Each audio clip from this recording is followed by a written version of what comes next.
Halo teman-teman, selamat datang di podcast bareng Imong Bennington. Hari ini kita bahas sejarah yang berat, tapi penting banget untuk kita ingat. Ini tentang Holocaust, salah satu tragedi kemanusiaan terbesar di abad ke-20. Tujuan kita bukan bikin takut, tapi belajar supaya hal seperti ini tidak pernah terulang lagi.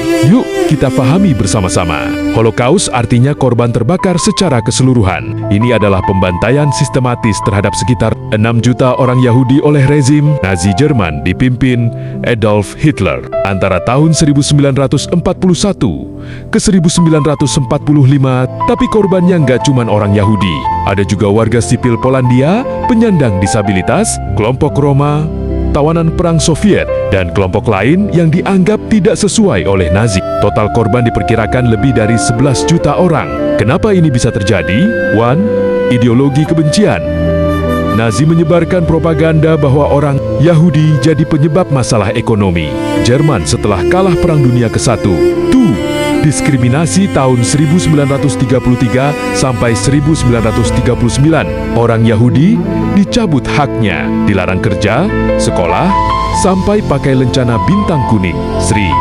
Solusi akhir pas Perang Dunia II mulai 1939. Nazi bikin kamp konsentrasi. Puncaknya tahun 1942. Mereka menjalankan final solution, yaitu pembantaian massal. Tempat paling terkenal, Auschwitz, Treblinka, dan di sana orang-orang dipisahkan, dipaksa kerja, dan banyak yang meninggal karena kelaparan, penyakit, atau di kamp kematian. Holocaust berakhir tahun 1945 pas sekutu mengalahkan Nazi Jerman. Pas kamp-kamp dibuka, dunia kaget lihat bukti kekejamannya. Nah, dari tragedi ini kita belajar 3 hal penting. 1. Bahaya kebencian. Kalau kebencian dibiarkan dan dilegalkan negara, akibatnya bisa mengerikan. 2. Pentingnya HAM setelah Holocaust lahir. Deklarasi Hak Asasi Manusia PBB tahun ke-1948 supaya hak setiap manusia dilindungi. 3. Never again. Seluruh dunia berkomitmen tidak lagi. Makanya sampai sekarang kita harus lawan rasisme, diskriminasi, dan ujaran kebencian. Banyak penyintas Holocaust yang sampai sekarang masih bersaksi. Tujuannya 1. Biar generasi kita ingat. Itu dia cerita singkat tentang tragedi Holocaust. Sejarah yang kelam, tapi harus kita ingat agar tidak terulang. Menurut kalian, apa pelajaran paling penting dari peristiwa ini? Tulis di kolom komentar dengan bahasa yang santun ya.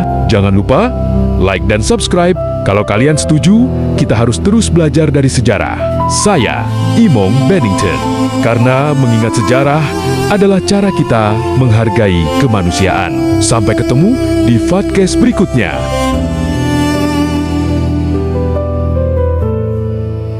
Sejarah bukan cuma tanggal dan tahun.